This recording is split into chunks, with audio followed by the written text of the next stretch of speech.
Belakangan ini obrolan tentang Gunung Kawi sedang marak, terutama sejak pesulap merah si Marcel membongkar kedok wisata spiritual yang sesungguhnya tak lebih untuk mencari kekayaan, kekuasaan, atau syahwat dunia yang lain.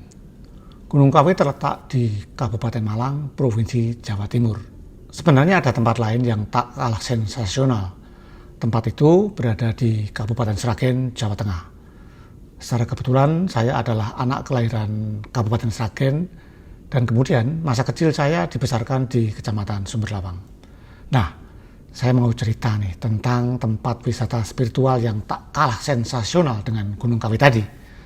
Nama tempat itu adalah Gunung Kemukus.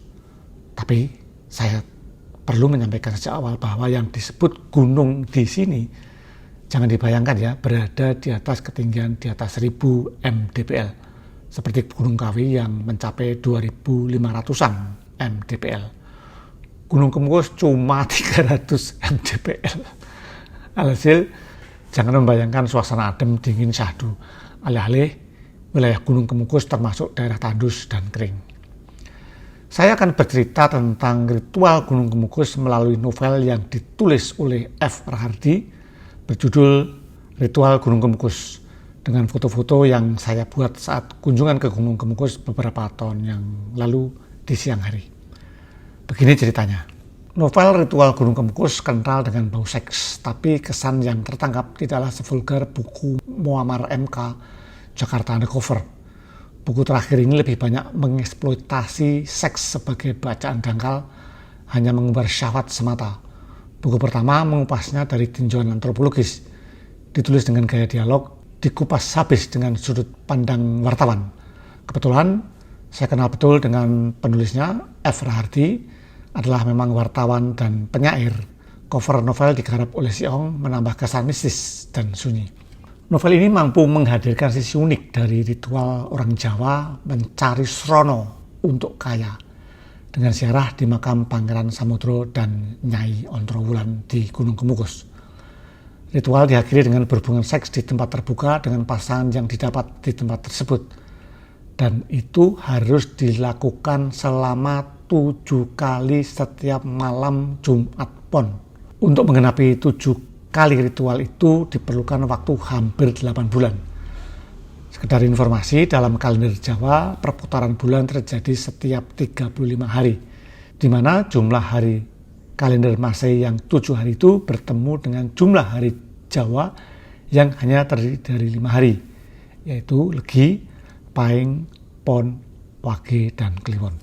Membaca novel ini serasa menambah miris tentang perilaku masyarakat Jawa yang kebingungan mencari pegangan atas segala derita kemiskinan yang mendera, serta keinginan untuk kaya secara instan. Ritual di atas Gunung Kemukus seakan menggenapi kebingungan atas praktik keagamaan yang diyakini. Bagaimana tidak, di atas makam Pangeran Samudro dan Nyai Ontrowulan, orang sibuk membawa saji kembang 7 rupa, tetapi tetap berdoa, berzikir, bahkan sholat, dan ditutup dengan berhubungan seksual dengan pasangan lawan jenis yang didapat di sana. Ini lebih kacau lagi nih. Pemda Sragen menulis legenda tentang Pangeran Samudro sebagai pembawa syiar Islam. Tapi bagaimana kok mempraktekkan perbuatan mesum? Padahal legenda yang berkembang di masyarakat meyakini bahwa Pangeran Samudro dan Nyai Ontrowulan adalah pasangan antara ibu tiri dan anak tiri Brawijaya VI yang menjalin asmara, melakukan hubungan intim di atas bukit itu, dan dibunuh sebelum selesai melampiaskan hasrat seksual.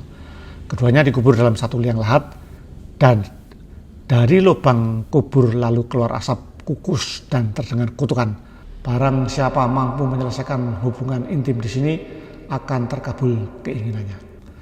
Entah siapa yang mulai menebarkan legenda itu. Nyatanya kini ritual Gunung Kemukus telah menjadi bisnis seks yang mendatangkan pendapatan, baik bagi Pemda maupun masyarakat sekitar. Cerita dalam novel mengalir dengan gaya dialog apa adanya, dengan beberapa istilah Jawa yang kental. Cerita dibuka dengan ditugaskannya Mailan, wartawan majalah Videla, untuk membuat tulisan berseri seputar praktik ritual. Dari sana mengalir cerita potret para pelaku ritual dari penuturan tokoh utama. Di situ ada Mas Sarmin. Dari mulut Sarmin lah mengalir muncul tokoh-tokoh lain Yang antara lain adalah Wati, istrinya yang selalu mengomel karena capek hidup miskin dan meminta Sarmin untuk pergi ke Gunung Kemukus. Celakanya Sarmin kemudian ketemu dengan Bu Yuyun, pasangan ritualnya pedagang beras dari Ponorogo. Bu Yuyun adalah wanita cantik, berkulit putih, kaya, dan Sarmin tak pernah menyangka bakal mendapat pasangan seperti itu. Ada juga tokoh Romo Derajat yang eksentrik, yang menyatakan bahwa ritual Gunung Kemukus justru mengakui eksistensi perempuan untuk punya hak dalam menentukan pasangan seksual. Selama ini privilege itu hanya dimiliki kaum priayi, laki-laki dan kaya. Wanita hanya menerima nasib, tapi tidak di Gunung Kemukus. Cerita Sarmin mengalir deras disampaikan di atas gerbong kereta Argo Lawu jurusan Solo Balapan Gambir kepada Mailan yang mengoreknya sebagai imbalan telah menyelamatkan Sarmin karena uangnya telah ludes menunggu Bu Yuyun di Gunung Kemukus yang tak kunjung datang. Padahal itu adalah kunjungan ke-7 atau kunjungan terakhir untuk menggenapi ritual itu. Artinya Sarmin telah gagal menjalin ritual itu dan harus mengulangnya dari awal sebanyak 7 kali dengan pasangan yang berbeda. Pertanyaannya, maukah Sarmin mengulangi kebodohannya? Adakah pelajaran yang ia peroleh dari hasil mencari Srono itu? Sampai jumpa di Garis Cerita pada buku-buku sensasional berikutnya.